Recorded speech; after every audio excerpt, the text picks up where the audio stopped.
အားလုံးပဲမင်္ဂလာပါဒီနေ့မှာတော့ကျွန်မဒီနီးစီပန်းပွင့်လေးကိုထုတ်ပြသွားမှာဖြစ်ပါတယ်အားလုံးပဲလိုက်ပြီးမှကြည့်ရှုအားပေးနိုင်ပါတယ်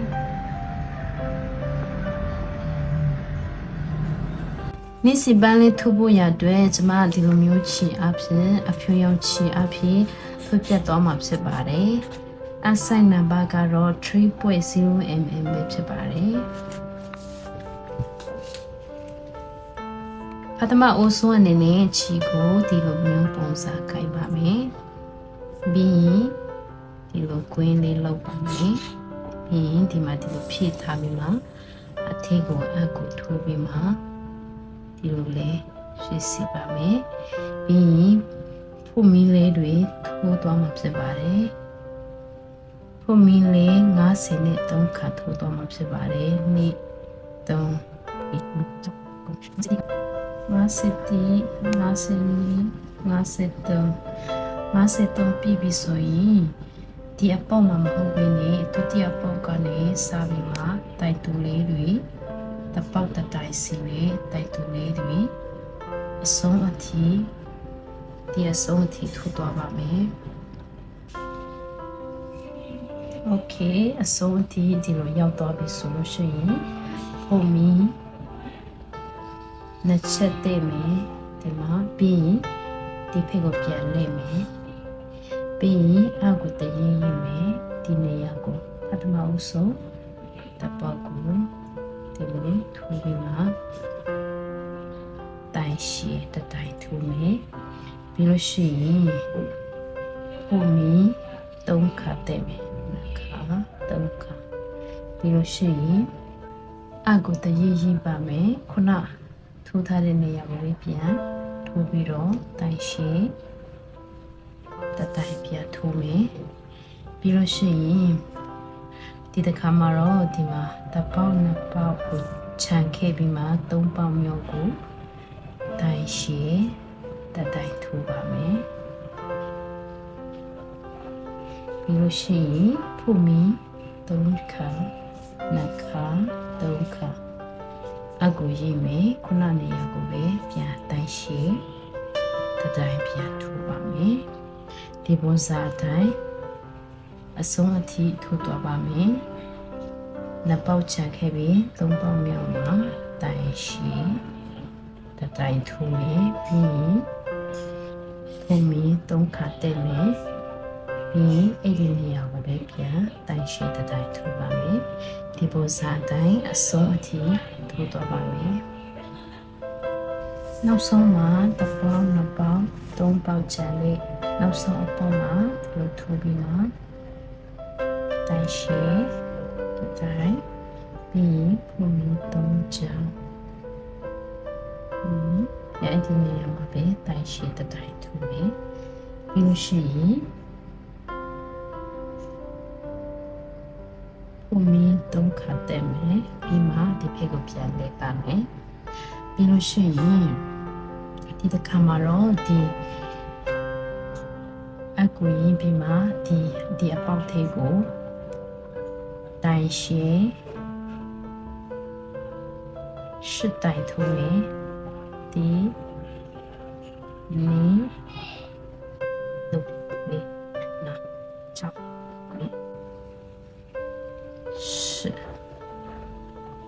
โอเคပြီးလို့ရှိရင်ဒီအပေါက်သေးကို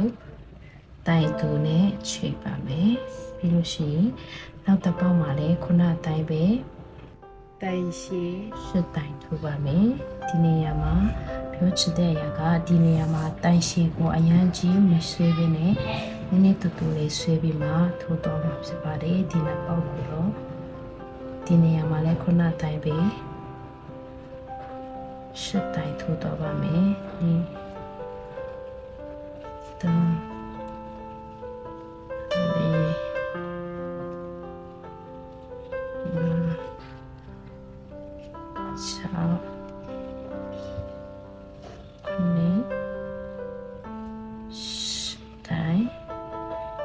ီဒီဖိတ်ကိုတိုင်တူနဲ့ချိန်ပါမယ်ပြီးလို့ရှိရင်ဒီကနေဆိုရင်ပုံမှန်တိုင်ရှည်ကိုနည်းနည်းရှည်ရှည်လေးဒီလိုဆွဲပြီးမှ တပေါက်ကို8တိုင်ရှိ8တိုင်စီ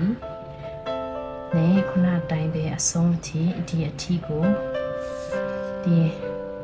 တပေါက်2ပေါက်3ပေါက်4ပေါက်5ပေါက်ကျန်တဲ့အထိဒီအတိုင်းပဲပုံမှန်အတိုင်းတိုင်ရှိကိုထိုးသွားရမှာဖြစ်ပါတယ်โอเคဒီအထိရောက်လာပြီဆိုရင်အခုဒီမှာ1ပေါက်2ပေါက်3ပေါက်4 5ပေါက်ဒီ5ပေါက်ကိုတော့တိုင်ရှည်ကို8တိုင်မဟုတ်ဘဲနဲ့ဒီအထဲမှာ9တိုင်ထိုးသွားရမှာဖြစ်ပါတယ်9တိုင်ကိုဒီအစုံထိ9တိုင်ထိုးသွားရမှာဖြစ်ပါတယ်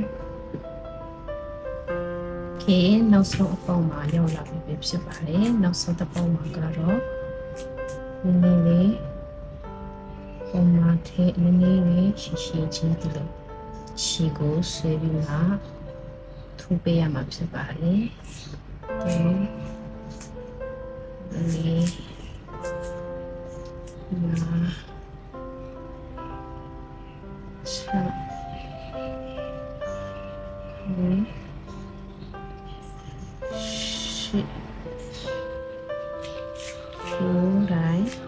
ပြီးလို့ရှိရင်ဒီနေရာကိုတိုက်တူနဲ့အဆုံးသတ်ပါမယ်ပြီးရင်ကျိုးကိုရှည်ရှည်လေးဒီမှာချုပ်ရမှာဖြစ်တဲ့အတွက်ကြောင့်မို့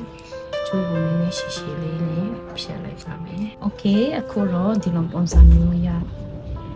တော့ပါပြီပြီးလို့ရှိရင်အခုချိန်မှာကျမတို့နေစီပန်းပွေပုံစံလေးပေါ်ဖို့ရအတွက်ဒီမှာဒီဖက်ကမလာဖက်ဒီဖက်အလားဖက်ကိုဒီလိုထားပြီးမှဒီဖက်ကနေဒီကျိုးရှိတဲ့ဖက်ကနေမဟုတ်ဘဲနဲ့ဒီဖက်ကနေဒီလိုလိုက်တော့ပေးရမှာဖြစ်ပါတယ်ညီညီလေးနဲ့မလာလေးလိုက်တော့ပေးရမှာဖြစ်ပါတယ်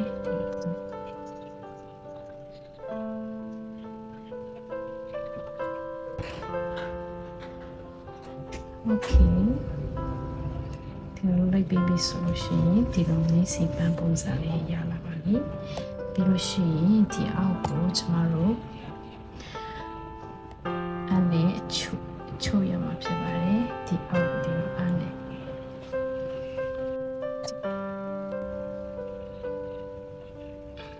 ဒီကနေစပြီးတော့ချိုးပေးတော့ရမှာဖြစ်ပါတယ်ဒီမှာ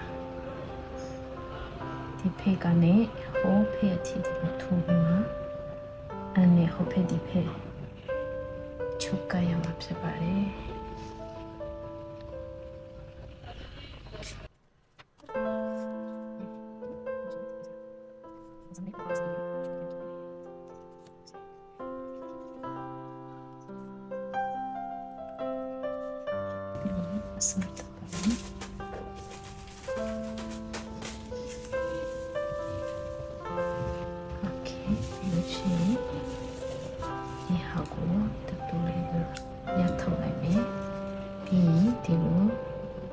ဒီစင်ပန်းပုံစံလေးရတော့ပါပြီ